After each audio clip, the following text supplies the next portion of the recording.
Assalamualaikum warahmatullahi wabarakatuh. Hari ini kami akan berdiskusi tentang pemulihan mental kekerasan terhadap anak.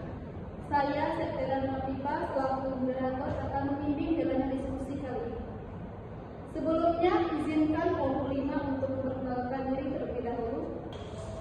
Baiklah, perkenalkan, nama saya Emilia, NPM 2326010051 sebagai penyaji. Perkenalkan, nama saya Zakia Rizka Melani, NPM 2326010074 sebagai penjawab. Perkenalkan, saya Monita Mirzalori, NPM 2326010059. Saya sebagai penjawab.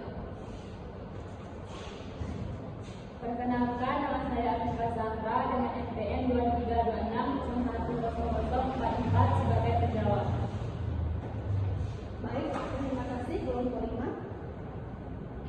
Untuk membuka diskusi pada hari ini, marilah kita sama-sama melafazkan basmalah. Bismillahirrahmanirrahim. Kita masuki acara selanjutnya, yaitu penyajian materi. Saya berikan kesempatan kepada Emilia untuk menyampaikan materinya. Silakan. Di materi kali ini, kelompok kami akan membahas tentang pemulihan kekerasan mental terhadap anak. Apa itu kekerasan mental? Kekerasan mental terhadap anak adalah pengertian dari salah satu perbuatan atau hal yang membuat anak tersisa, baik secara mental, fisik maupun psikologis. Salah satu dampak kekerasan terhadap anak yang pertama itu ada cedera fisik. Yang kedua ada gangguan kesehatan fisik, yang dimana cedera fisik ini yang menyebabkan luka terhadap anak atau lecatan terhadap kulit anak. Gangguan kesehatan fisik ini berupa gangguan atau trauma yang begitu berat sehingga anak bisa terbayang-bayang hal yang membuat dia merasa tertekan. Dan ini dapat mempengaruhi anak untuk menjadi depresi atau stres karena gangguan hal tersebut. Dan ada pula rendahnya harga diri identitas anak.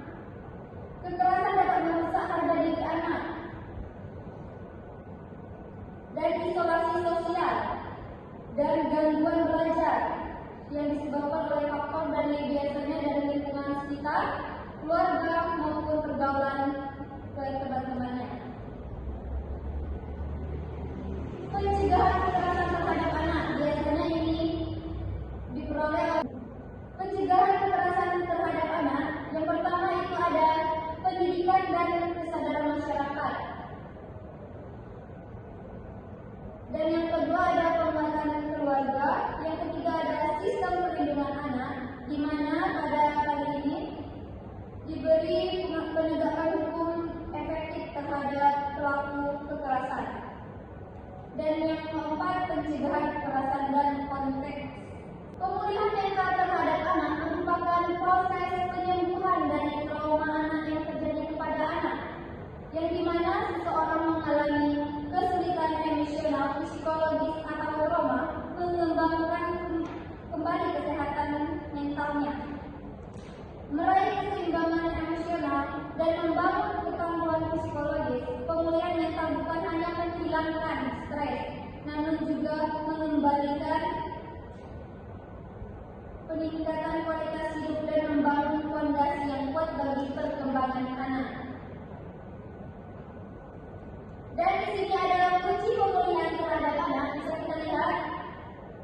Yang pertama itu ada penerimaan emosi, yang dimana anak diberikan ruang untuk mengenali dan meresapi emosinya mereka sendiri.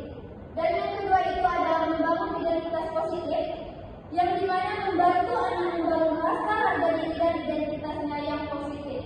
Dan yang ketiga ada pengembangan keterampilan coping. Apa itu sih? Anak diajarkan keterampilan ini untuk mengatasi stres dan kesulitan emosional.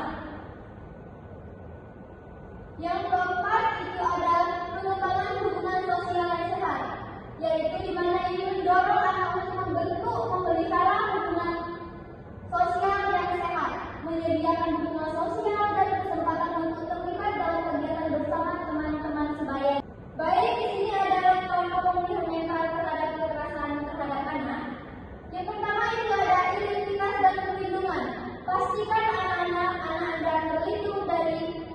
ancaman bahaya atau kekerasan dari orang luar. Yang kedua, pertolongan pertama. Berikan pertolongan pertama pada anak apabila anak mengalami cedera fisik jika diperlukan. Dan yang ketiga adalah evaluasi kesehatan. Melakukan evaluasi menyeluruh terhadap kesehatan fisik dan mental anak oleh profesional kesehatan. Memastikan bahwa segala cedera atau dampak kesehatan lainnya ditangani dengan tepat. Intervensi kesehatan mental melibatkan profesional kesehatan mental seperti psikolog atau konselor, dan yang kelima itu ada dukungan keluarga. Ini sangat berpengaruh bagi mental anak karena melibatkan keluarga anak dalam proses pemulihan, memberikan dukungan dan pendamping kepada orang tua atau wali anak untuk memahami resiko kebutuhan anak. Baiklah, itu saja presentasi kelompok kami. Saya serahkan kembali kepada moderator. Itulah hasil tugas presentasi kelompok kami. Kami ucapkan terima kasih. Wassalamualaikum